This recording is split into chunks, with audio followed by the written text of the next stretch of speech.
Here's how you can fix your Instagram notes not showing.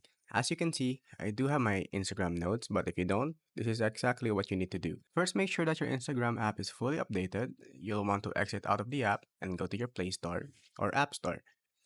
In the search bar, find Instagram, and once you found it, look for the button that says Update.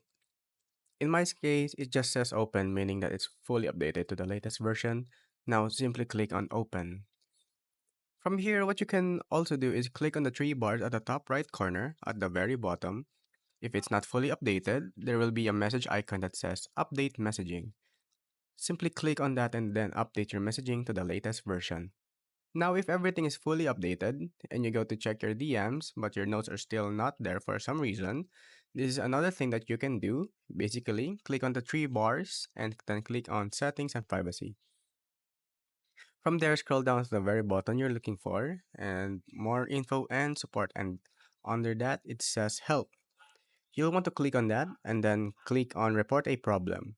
Simply click on report problem without shaking. You can choose to include and continue or not include. It doesn't really matter now. You'll want to briefly explain your issue to Instagram support. Say something along the lines of, Hello, I have updated my Instagram but I still don't have notes. Please give them to me. Thanks. Then simply click on send. And within about a day or two, Instagram is going to help you get your notes back.